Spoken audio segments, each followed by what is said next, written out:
अस्सलाम वालेकुम। हम ओ लेवल्स मैथमेटिक्स की कंप्लीट वीडियो सीरीज़ के साथ आपके सामने हाजिर हैं और आज उस सिलसिले में ऑड्री सिम्पसन की बुक की एक्सरसाइज 17.3 देखने जा रहे हैं। ऑड्री सिम्पसन हम इसलिए यूज़ कर रहे हैं क्योंकि वो कंप्लीट कोर्स को कवर करती है, तो जब हम कंप्लीट कोर्स की वीडियो बना लेंगे ऑटोमेटिकली कंप्लीट कोर्स कवर हो जाएगा।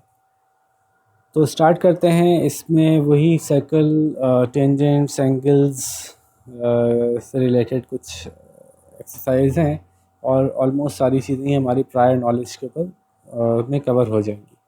तो सबसे पहले इसमें एक्स मालूम करना है। क्वेश्चन है find the angles marked x. तो बहुत आसान है, ये और ये बराबर है तो फिर ये आइसोसेलेस ट्रायंगल है जिसकी वजह से 40 होगा, 40 + 40 80 हो जाएगा। तो फिर ये 100 हो जाएगा। जब ये 100 हो जाएगा तो स्ट्रेट लाइन पे रिमेनिंग एंगल 80 रह जाएगा। ठीक है जी, तो ये हो गया ए। बी में देखते हैं कि एक्स क्या है और कैसे मालूम होगा। अब यहाँ पे कुछ हम फर्दर रूल्स लर्न करेंगे। रूल नंबर 1 ये है कि अगर हम कोई सर्कल लेते हैं, उसके सेंटर पे से कोई दो रेडियाई बनाते हैं और सर्कल के सर्कमफेरेंस पे कहीं और इसके अपोजिट साइड पे पॉइंट से इन दोनों को कनेक्ट कर देते हैं, ये शेप जब भी बनेगा, इसलिए बिल्कुल एग्जैक्टली ऐसा होना ज़रूरी नहीं है, ये ऑड भी हो सकता है। ये किया थोड़ा इस तरफ निकलता हुआ हो गया, ठीक है। तो ये एंगल कहलाता है सेंटर का एंगल और ये एंगल कहलाता है सर्कमफेरेंस का एंगल। तो हमेशा चूँकि ये डिस्टेंस और ये डिस्टेंस डबल है, इस पॉइंट से इस पॉइंट का डिस्टेंस और इस पॉइंट से इस पॉइंट का डिस्टेंस एक दूसरे के बराबर है, यानी ये डिस्टेंस हाफ है, ये डिस्टेंस डबल है। तो जब डिस्टेंस डबल होता है ना तो एंगल भी ऑटोमेटिकली डबल हो जाता है। ये एंगल के बारे में हम जानते हैं। तो शॉर्टली अगर मैं बोलूँ तो angle at the centre is double the angle at the circumference इस केस में, ठीक है। तो angle at centre is equals to 2 times angle at circumference, ठीक है। एक तो ये रूल हमने नया सीखा। उसके बाद पहले इसको क्लीन कर लेते हैं, एक रूल और देखते हैं वो क्या है कि जब हमें, आपको याद होगा कि हमने बनाया था सेमी सर्कल पे एक एंगल, सेमी सर्कल लिया, सर्कमफेरेंस पर रख के कोई एंगल बना दिया जो सेमी सर्कल के दोनों यानी डायमीटर को कवर करता है। तो कहीं भी बना दें, कैसे ही बना दें, सेमी सर्कल पे जब भी एंगल बनाएंगे, यार सीधा नहीं बन रहा, तो ये हमेशा 90 होगा, यानी एक एंगल दूसरे एंगल के बराबर होगा। एक सेमी सर्कल के ऊपर वाले हिस्से पे जब भी एंगल बनेगा वो हमेशा एक दूसरे के बराबर होंगे, वो 90 होंगे। ये बात हमें याद है। इसी का एक एक्सटेंशन है, इसी की एक एक्सटेंशन है बड़ी मज़ेदार सी। वो एक्सटेंशन क्या है कि एक सर्कल लीजिए, अब उसको सेंटर से मत कट कीजिए तो सेमी सर्कल हो गया। लेट सपोज कि हमने उसको कहीं और से कट किया तो सर्कल के 2 सेगमेंट्स बन गए। अब सेमी सर्कल नहीं रहा बल्कि सर्कल के 2 सेगमेंट बन गए, एक छोटा सेगमेंट है माइनर सेगमेंट, एक मेजर सेगमेंट है। अब इस पे रहते हुए 2 ट्रायंगल्स बना दीजिए, दोनों इसको टच कर रहे हो, इसी 2 पॉइंट से निकले हों, कोई से भी 2 ट्रायंगल्स बना दें, हमेशा इनके ये एंगल्स एक दूसरे के बराबर होंगे। अभी 90 होना ज़रूरी नहीं है इनका, 90 तो सिर्फ उस सूरत में होते ही कि अगर मैं सेंटर से यानी रेडियस से डायमीटर से बनाता तो डायमीटर से बनने वाले जितने भी एंगल होंगे वो सब 90 होंगे, ये और ये बराबर होंगे। लेकिन अगर आप डायमीटर नहीं है लेकिन कम से कम ये पता है कि एक ही सेगमेंट के अंदर मौजूद हैं दोनों और एक ही कॉर्ड पे बने हुए हैं, एक ही पॉइंट से ओरिजिनेट हो रहे हैं, तो फिर ये एंगल और ये एंगल बराबर होंगे। तो इसको कहते हैं angles in the same segment. ये वाला सेगमेंट है ना, सेम सेगमेंट है दोनों का मेजर सेगमेंट है। Angles in the same segment standing on the same chord अगर दो एक ही कॉर्ड पे बने हुए हैं और दोनों एंगल्स एक ही सेगमेंट में हैं तो both the angles are equal. ये एक इन्फॉर्मेशन हमें मिल गई। और दूसरी मज़ेदार चीज़ ये मिली कि अगर ऐसा हो जाए कि आपने सर्किल को किसी तरह से दो सेगमेंट्स में डिस्ट्रीब्यूट किया और एक ही कॉर्ड पे दो एंगल्स बनाए, लेकिन दोनों अपोजिट डायरेक्शन में बना दिए, एक मेजर सेगमेंट में बना दिया, एक माइनर सेगमेंट में बना दिया, तो ऐसी सूरत में ये एंगल और ये एंगल, अगर इसको ए कहूँ इसको बी कहूँ, तो ए प्लस बी हमेशा 180 होते हैं। ठीक है, ये प्रैक्टिकल ज्योमेट्री से आप करके चेक भी कर सकते हैं। तो हम कहते हैं इसको कि angles in the opposite segments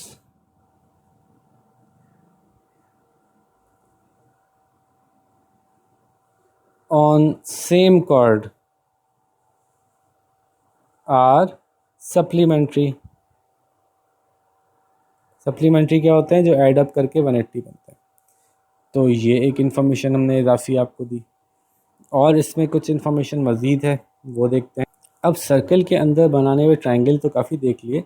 circle के अंदर हम ए बी सी और डी, सर्कल के अंदर हम एक क्वाड्रिलेटरल बनाते हैं।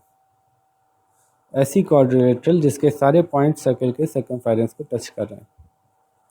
अब इसका भी एक बड़ा मज़ेदार सा रूल है। वो रूल ये है कि क्वाड्रिलेटरल के जो अपोजिट एंगल्स होंगे, ऐसा क्वाड्रिलेटरल जो सर्कल के ऊपर बना हुआ है, इसको कहते हैं साइक्लिक क्वाड्रिलेटरल। ठीक है, साइक्लिक, साइकिल से निकला है, CYCLIC, साइक्लिक क्वाड्रिलेटरल।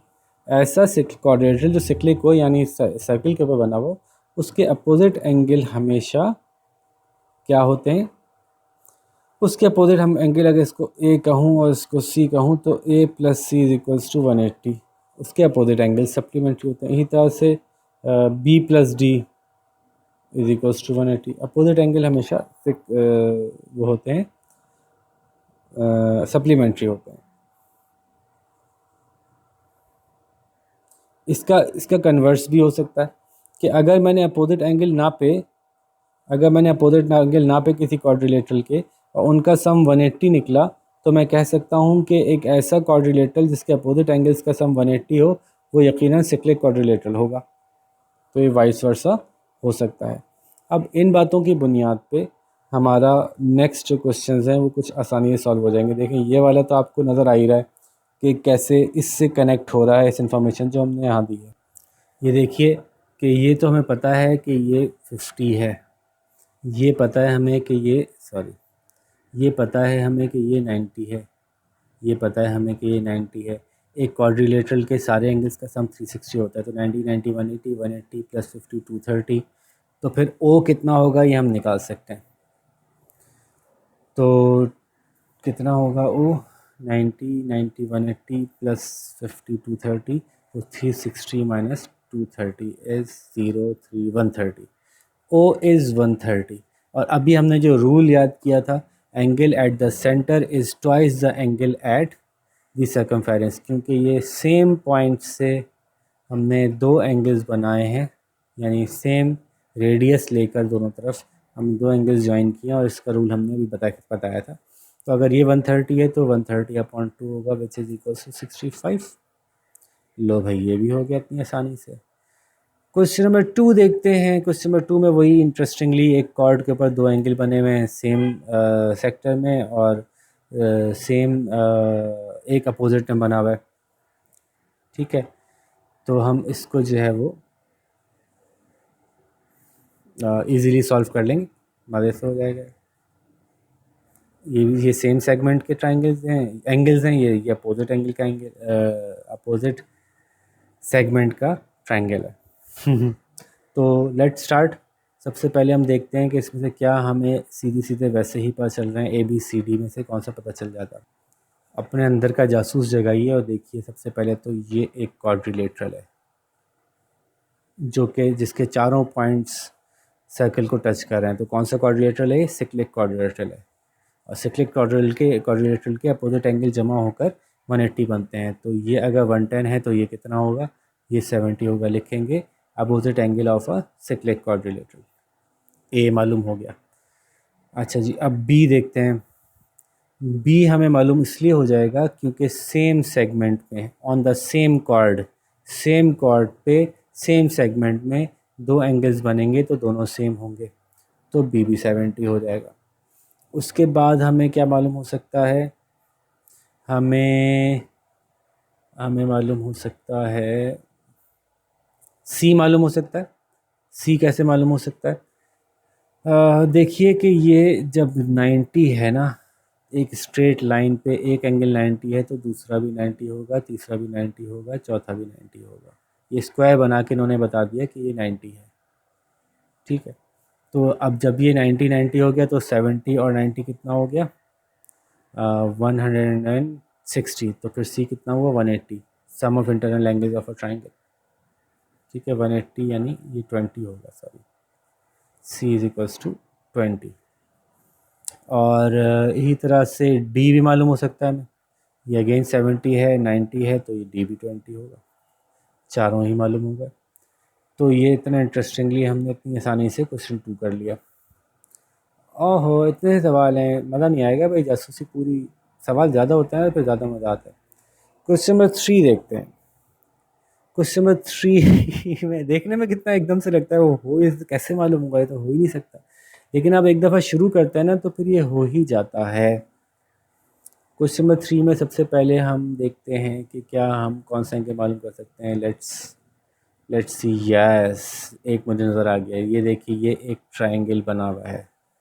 इसको क्यों पकड़ा मैंने? क्योंकि यहाँ दो लाइनें, यहाँ दो लाइनें, दिस मीन्स कि ये दोनों लाइनें बराबर हैं। इनके ऊपर इन्होंने इशारा किया हुआ है, ये लाइनें बराबर हैं।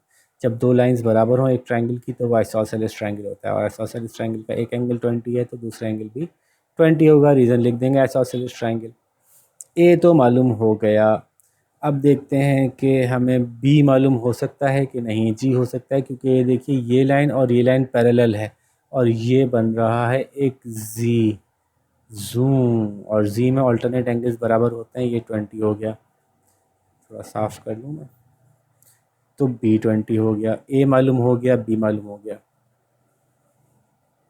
अब हम मालूम करते हैं सी। सी कहाँ है? सी ये रहा। सी को कैसे मालूम करेंगे? यस, जब ये 20 है और ये 20 है तो 20 20 40 हो गया, तो ये मालूम हो गया आपको, ये होगा 140। जब ये 140 होगा तो स्ट्रेट लाइन पे ये कितना होगा? 140 प्लस 40 180, ये सी 40 हो जाएगा। लो भाई, इतना तो आसान है, अब उसमें क्या मुश्किल है। अब मालूम करना रह गया हमारे पास डी। अच्छा, मैं क्या करता हूँ कि मैं डायग्राम को घुमा घुमा के भी देखता हूँ, उससे भी जो है ना कुछ समझ में आता है। तो ये देखिए कि ये एक कॉर्ड है और इस पर दो एंगल्स बने हुए हैं, तो ये तो हमें साफ साफ नज़र आ रहा है कि ये सेम एंगल पे सेम सेगमेंट के दो एंगल्स हैं। तो जब सेम सेगमेंट सेम कॉर्ड पे दो एंगल्स बने हो तो दोनों बराबर होते हैं, तो सी और डी बराबर होंगे। तो यूँ हमें डी मालूम हो गया। और क्या रह गया भाई मालूम होने से? ए हो गया, बी हो गया, सी हो गया, डी हो गया। अब हम मालूम करते हैं ई मालूम करते हैं। ई कैसे मालूम कर सकते हैं? Let's dive into that. E कैसे मालूम कर सकते हैं? ओह यस, मुझे मिल गया। जब ये 40 है और ये 20 है तो दोनों मिलकर 60 हो गए, तो ट्राइंगल का रिमेनिंग एंगल कितना बचा? 120। और जब दो लाइनें एक दूसरे को इंटरसेक्ट कर रही हों, दो स्ट्रेट लाइंस, तो उनके वर्टिकली अपोजिट एंगल सेम होते हैं, तो ई 120 हो गया। लो भाई, ई हो गया। अब ई हो गया तो एफ तो बहुत ही आसान है कि जब सारे इंटरनल, इस ट्राइंगल के इंटरनल एंगल अब सारे मालूम ही हैं, 120 और 40 160, तो ये बचा 20 ताकि 180 हो जाएगा। क्वेश्चन नंबर 3 भी हो गया। तो जनाब नाजरीन, हम अपनी आखिरी सवालों की तरफ बढ़ रहे हैं और मुझे अफसोस हो रहा है सवाल ख़त्म होने वाले हैं। क्वेश्चन नंबर 4, इसमें देखते हैं कि A B C D E में से आप क्या मालूम कर सकते हैं। यार बहुत कुछ तो बहुत ही आराम से सीधा सीधा ही मालूम हो रहा है, क्योंकि सेंटर में से गुजर रही है ना एक लाइन, तो सेमी सर्किल पे दो एंगल तो यहीं से दिख रहे हैं। तो आप बी तो वैसे ही बता सकते हैं, 90 है, सेमी सर्किल के ऊपर है। और डी भी बता सकते हैं 90 है सेमी सर्कल के ऊपर। चलो भाई ये ख़त्म हो गया मसला। उसके बाद आप बता सकते हैं और क्या बता सकते हैं, और वैसे ही क्या बता सकते हैं। और चलो अब हम कहते हैं कि ये दोनों बराबर हैं। जब ये दोनों बराबर लाइंस हैं और ये 90 है तो आइसोसेलेस ट्रायंगल के तहत ये दोनों एंगल्स भी बराबर होंगे। तो जो रिमेनिंग बचा 90 में से कितना बचा, 90 माइनस 180, 90 बचा, तो बराबर से तकसीम हो जाएगा दोनों में, तो E45 हो गया। चलो भाई ये भी मालूम हो गया, 90 मालूम हो गया, 90 मालूम हो गया, 45 मालूम हो गया। ओके, फिर और क्या मालूम करना है हमें, ए सी और ई। Let's see. अब देखिए ए कितना अच्छे तरीके से मालूम हो रहा है। ये देखिए जो एरो बना हुआ है इन दोनों लाइंस पे, ये बता रहा है ये दोनों लाइंस पैरेलल हैं।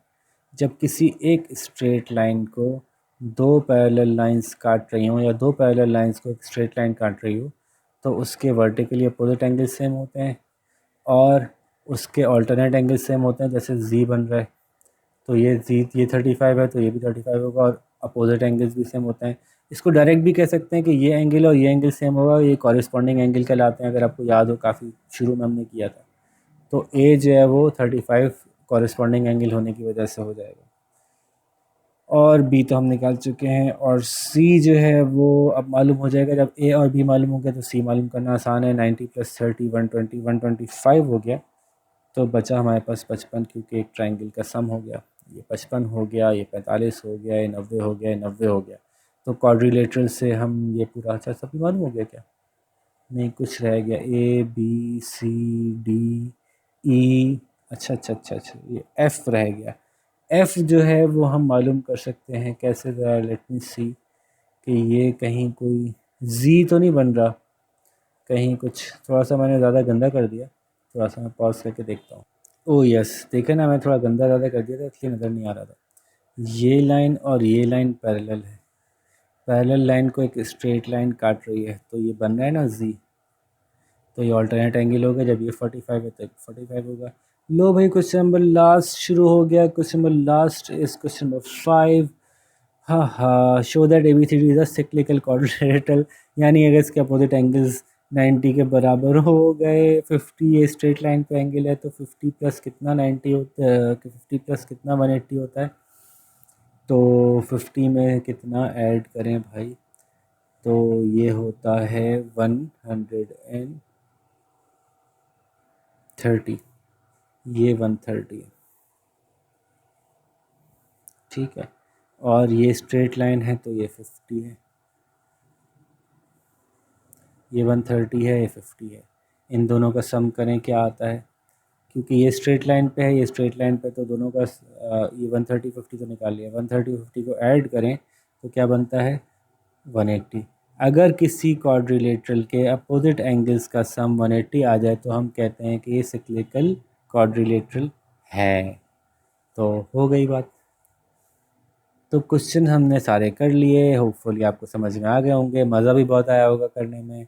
आप इसको कंप्लीट कीजिए, फिर हम 17.4 आपके सामने लेकर आएंगे। जब तक अपना ख्याल रखिएगा, अल्लाह हाफ़िज़।